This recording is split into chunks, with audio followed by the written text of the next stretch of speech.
Hello all, it's your Sex Online professor here, as you can tell by this nice collared and floral shirt. So the question we're asking this module is, what is sex? And that's going to be something that's going to occupy us for a little bit of time here. So, what is sex? Well, when a woman and a man love each other very much, just kidding. Really, that has nothing to do with sex or what it is at all. Sex, coitus, intercourse is two organisms, not necessarily humans, getting together and exchanging genetic data so that they can then procreate and create another organism, or in our case, another human being. Now, we have other words for doing that as humans. We talk about making love, we talk about fucking, we talk about tons of things. We have a whole range of words for this. We even talk about doing it, like Nike. Like, what were they doing? They were doing it. It is enough to get the point across these days. But when you say they were doing it, it doesn't necessarily mean that they were making a baby. At least not recently, you wouldn't say that. Or at least not anything other than euphemistically. So if you kind of look at what the outcome from a purely biological standpoint, from a gene's eye view of the world, maybe your genes are trying to make sure that they are immortal. Now, in humans, that's difficult because your genetic material has to combine with someone else's genetic material, so it's not pure immortality, but it's mixed up immortality. And so your genes say, I need to find a man that I can have to have sex with me so that we can mix up our DNA and my DNA will move forward. Because humans are a fragile vessel for this DNA that only lasts, if you're lucky, 100 years. Well, or actually, if you're really lucky, 70 years. But if you're really, really lucky, ideally, we'll say 100 years. And so for the DNA to propagate and to continue and to spread, they need to kind of make sure that they get into other beings. And really the best way to do that is to make sure they get into lots of other beings, making lots of babies. So from a genetic perspective, or from an evolutionary perspective, maybe, and I think we have to be cautious when we take the evolutionary perspectives on human behavior, but from that perspective, I think it's fair to say that we want to have as many babies as possible. Like, that's our gene's goal, to kind of propagate itself in the same way that a virus would. And our genetic material is, in some ways, with some interesting baseline differences, is kind of a virus. So we want to have our genetic material, or actually our genetic material wants itself to live on forever in some sense. And I think that there's analogs that go on, and we'll talk a little bit about that through history for humans. I mean, there is this kind of idea among many people, a social and cultural idea, that we want to have a long legacy, and that we want someone to carry on our name.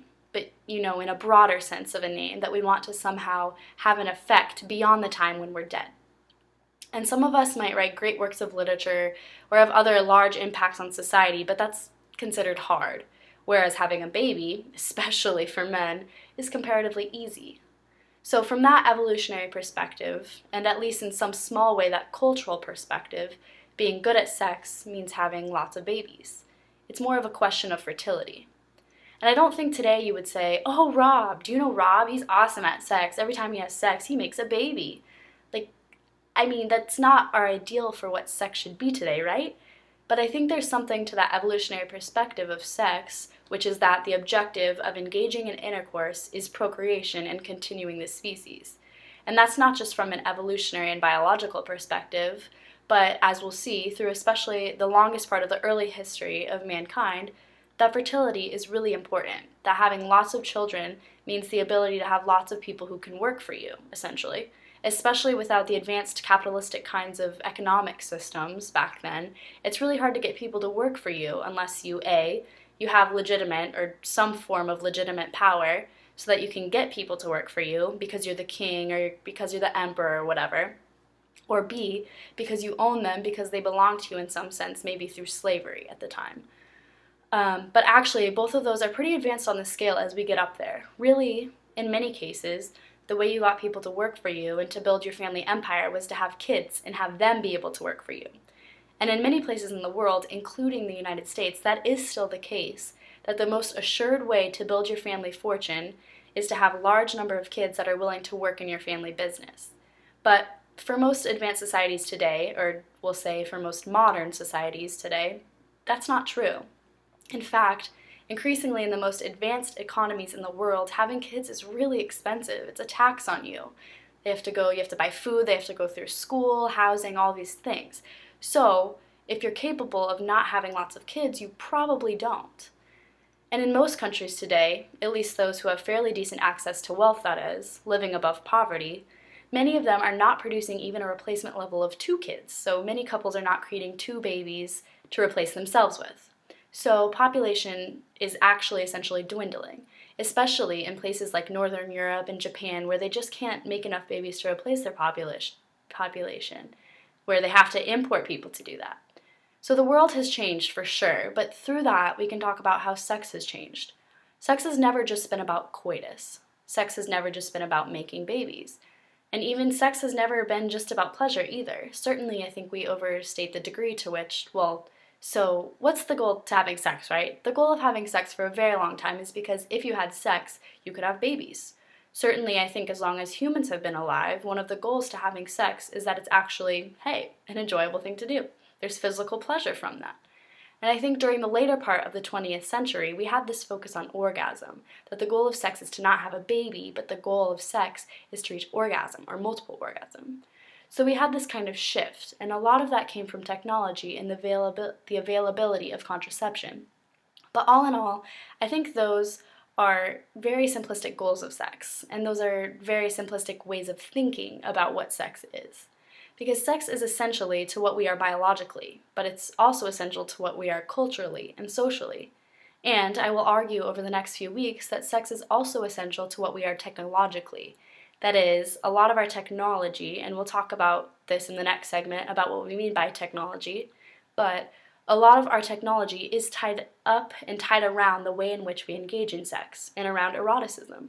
A lot of our machines, even those that are not directly sexual machines, have sex built into them.